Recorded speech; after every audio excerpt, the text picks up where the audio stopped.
let's do a little get ready with me girl talk as I tell you exactly what I did on my glow up journey, the ways I reinvented myself, and what it actually took to become the woman of my dreams. Oh, honey, I hope you're ready for this episode. If you are, get your pen, get your Post-it, get your vision planner, and let's go.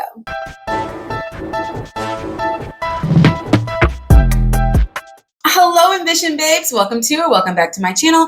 My name is Dion, also known as the Face of Ambition, across all social media platforms, as well as wherever you stream your podcasts. I specialize in helping women 40 years and older who are ready to reinvent themselves, who are on a glow up journey and are tired of feeling stuck. So if that is content that you are consuming right now, if I am speaking your love language right now, or if you are not even close to 40, but you know you need to consume all the content on getting unstuck, reinventing your life, rebranding yourself, and you're ready to go into the new year as a new you, go ahead and hit that subscribe button and turn on your notification bell so that you get all of this good Vlogmas content, honey. I'm so excited about today's episode, honey, because I'm going to do a little get ready with me while I sip on my little poppy here. And we're going to talk about how I actually changed my life and reinvented myself while I do my makeup. I am so passionate about reinventing yourself every time you want to. Every time you feel like I'm stuck, I'm stagnant, things aren't going the way I would like for them to, I want to be able to show up as a new, improved somebody else other than the person that I've been for the past X amount of years. Then I think you should do it. Some people say that you should reinvent yourself every 3, 6, 9 months, every year. You should reevaluate every 3 years, once a decade. Honey, I think you should reinvent yourself every time you feel bored with who you are. If you don't like the way that you're showing up, if you want individuals to experience you differently, if your goal or vision has changed for your life, then that's the telltale sign that it's time to change. So today, while I do my makeup, I'm going to break down the 5 areas that I really hyper focused on when I was ready to change. And I'm going to tell you exactly what I did in each of those areas. And I'm going to offer you some practical tips on how you can implement this into your own life. Because what I will say about change and reinventing yourself and being on a glow up journey is that it sounds so simple. And it can be if you have a plan. But if you don't know where to start, you continue to feel stuck, or you start coming down on yourself because you feel as if you should know exactly what you want. Just consider me your digital bestie, and let's have a little chit chat, a little girl talk about what it is that it actually takes to be able to reinvent yourself. This is not sponsored or anything, but if you guys have never tried the Poppy brand, the probiotic soda, I'm not a soda drinker at all. I'm just not a soda person. I like sparkling water and traditionally just flat water. But if I get my gallon of water in for the day, then I can treat myself with a little something special. And so today's the raspberry rosé Poppy. You guys, I've done a few get ready with me's before, and you guys have asked like what products I'm using.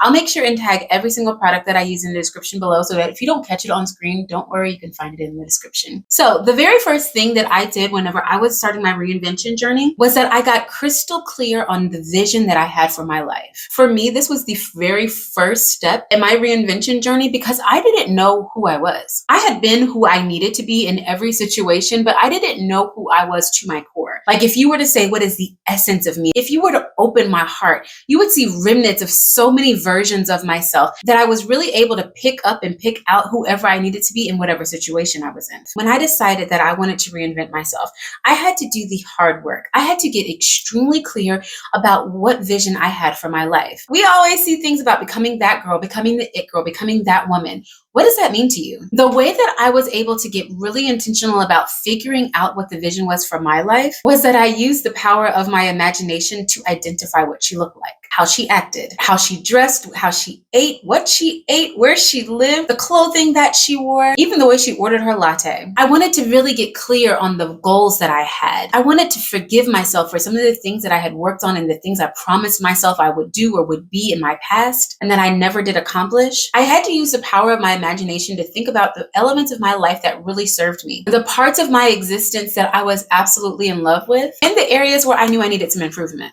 So one day I sat down and I closed my eyes and I took some cleansing breaths and I allowed myself to envision my next life. I literally thought about what I wanted to look like, how I wanted to experience myself and how I wanted others to experience me. And I did that for days. Actually, it was probably months. Not for a very long time, but every day I dedicated time to envision my next and highest self. And what I found was that the more that I envisioned her, the more I could see her, the more she started showing up in the actions that I took. The more I started journaling like her, the more I started setting goals that aligned with the woman that I could see in my imagination. The more I imagined her, the more she came to life. The old me was a people pleaser. The woman that I imagined had a lot of friends who absolutely loved loved her, but they didn't take advantage of her kindness. The old me had very low or limited boundaries. The new woman that I imagined had purpose and a vision and a schedule so that everyone couldn't interrupt her day and she was about her father's business. The new woman that I imagined got dressed every day. She loved good smelling perfume. She invested in her skincare and self-care routine. I want to encourage you to take time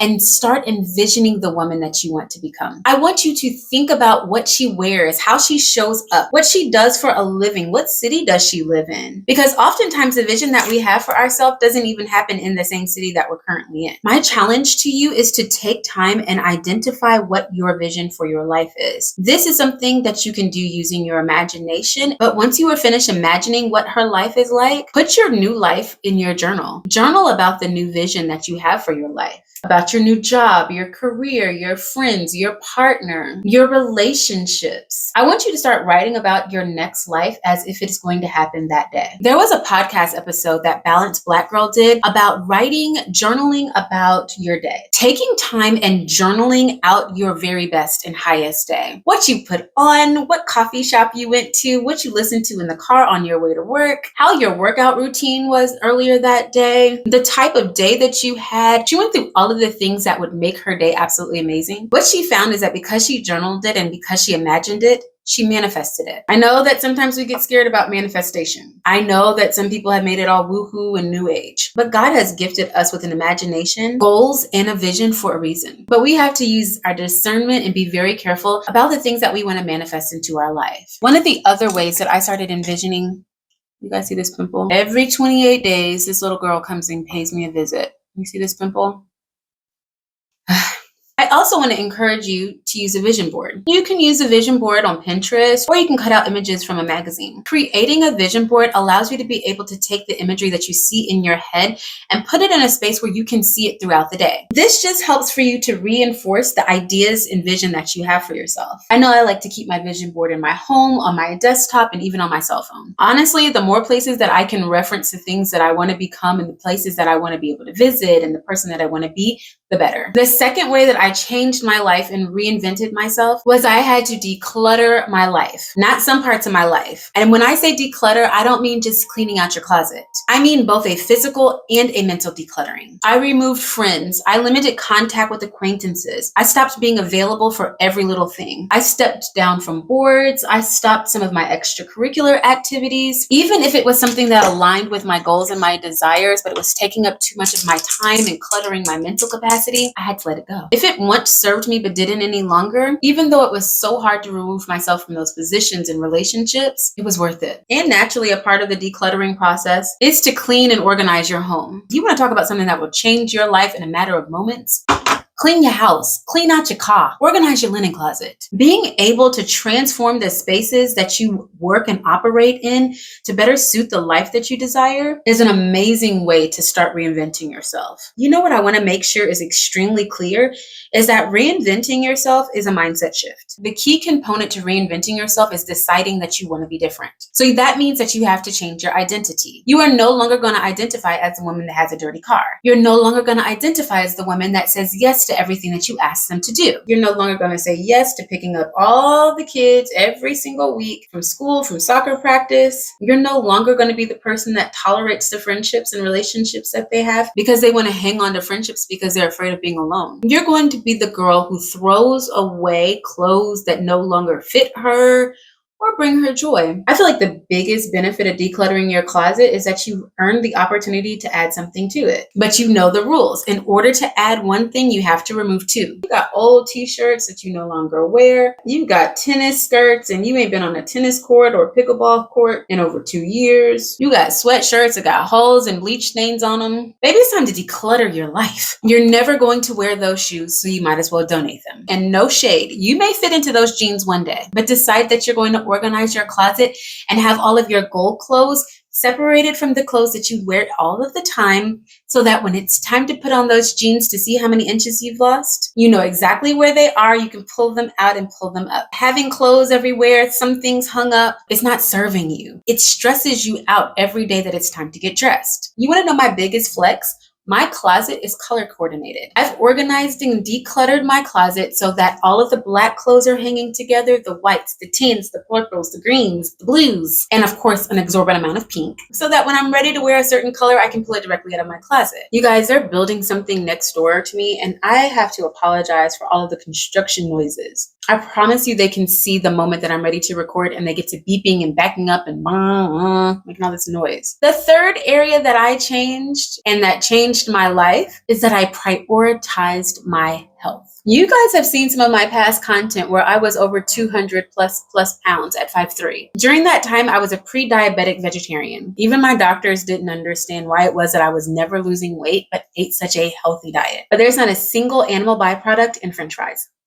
My health became a priority when I realized that my health was in jeopardy. The food that I was consuming was actually hurting me and not healing me or helping me in any way. I was lethargic all the time. I had excessive brain fog. I didn't feel good about my body, and it affected how I showed up in spaces. I dimmed my light. I lacked the confidence that I knew lived inside of me, but I turned it down 50 notches because I didn't want to draw any unwanted attention to my body. When I decided to prioritize my health, it looked like me making strategic action steps that I could commit to every single day. The small steps that I could commit to every single day was drinking at least a gallon of water, eliminating processed foods from my diet, reducing the amount of French fries and ice cream that I ate, and moving my body at least 30 minutes every single day. I found that I became absolutely obsessed with my self-care routine. When I started pouring into myself, putting on rich lathers of lotion, wearing my eye patches to depuff these eyes, when I started wanting to smell good, buying cute clothes to wear to the gym, when I started practicing mindfulness, journaling, and talking to God about the desire to live a healthier life,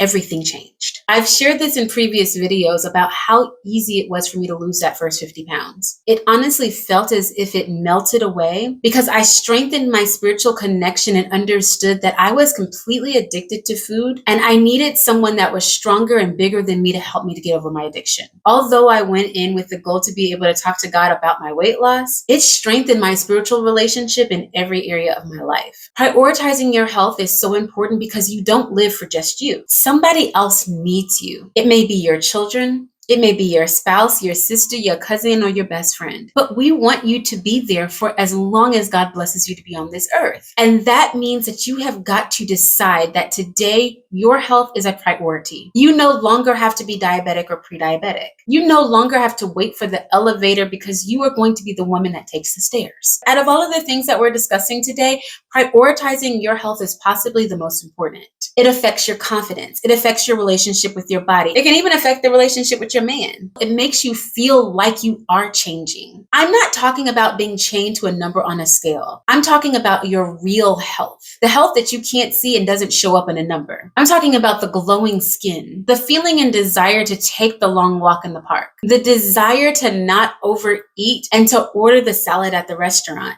The reason it is important to prioritize your health may look different for you than it does for me, but I want to challenge you today to identify exactly what it is and to consider today the very best day to start. You guys, this is why I don't do get ready with me's. You see how long I've been sitting here? Absolutely still haven't put on a stitch of makeup. The fourth area is that I developed emotional resilience and self-awareness. Life changes so fast, and without emotional resilience, it can derail your progress the moment that things don't go as planned. You have to move unexpectedly. You lose a job, you get sick. Someone in your family needs you in a capacity that's going to take a lot of your time. Emotional resilience is key to staying grounded and focused during your reinvention journey. Everything cannot rattle you. Everyone does not deserve your attention. You don't have to be the life of the party. You don't always have to show up. If you really want to work on increasing your emotional resilience and self-awareness, you should probably get yourself a therapist. Therapy is an amazing way to talk about the past and to have someone else identify behaviors that have stunted your growth and may even be causing you to be resilient to change. If you have a deep desire to change, what you don't change, you choose. If you continue to do the same old thing, the same old way, you're going to get the same old results. One of the same old things that I used to do was to go to the gym and pull through Starbucks and get a Frappuccino. So after an hour in the gym, I would easily burn 700 calories. And then I would go swallow them in a caramel Frappuccino and expecting the scale to say something different the next day. Speaking to my therapist about why I sabotaged sabotaged my success absolutely changed my life and helped me to identify other areas of my life that I was also sabotaging. Reading amazing books like The Big Leap helps me to understand why I was constantly comparing myself to other individuals and I never felt successful or even grateful for the things that I had. Every time something good would happen, I was waiting for the other shoe to drop. So I would beat it to the chase. Something good happened, I would take myself out to dinner and overeat. And yes, that is considered emotional eating, but it came from a deeper place. I was not emotionally aware enough to understand that yes, I was overeating because I was celebrating, but I was also undoing the happiness that I had just experienced. Because if I ate what I was going to eat at whatever restaurant I was attending, I was going to feel guilty about it later. Hence, when I got home, I was no longer celebrating the success I had. I was only thinking about how bad my stomach hurt and where the last place was that I left the Pepto-Bismol. Oh girl, I told you, it runs deep. Becoming more emotionally aware has changed my life in so many areas. And lastly, the fifth way that I've changed my life and reinvented myself is that I cultivated a growth mindset. If you've even watched just one of my videos, you've heard me talking about being a learner. Learn something. Decide today that you're going to grow in just one area of your life. If you want to change your life, you've got to decide in what areas you want to grow. Grow spiritually, grow emotionally,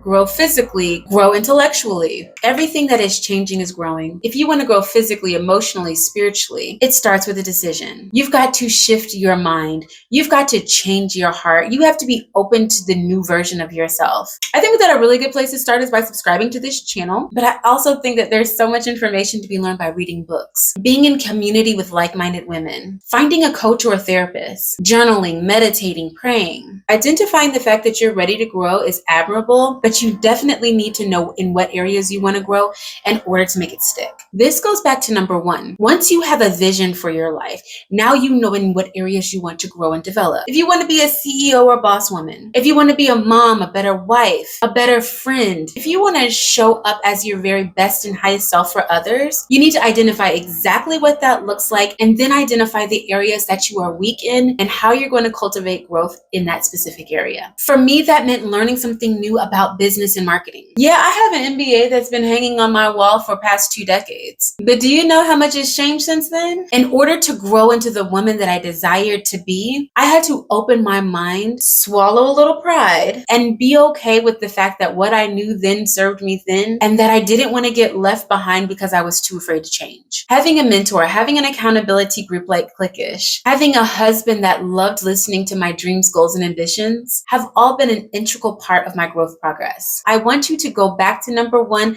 and identify that woman that you want to be and take action today in deciding how you want to grow. I changed the lighting in here and I hate I didn't have it like this the whole time. But girl, I hope you enjoyed this little get ready with me. I love to share about my reinvention journey because I want to encourage and inspire you as you are on your own personal glow up journey. You can do it. I believe in you. I am rooting for you every step of the way. Oh, honey, I pray that you are well and that you're doing something every single day to reach your most ambitious goals.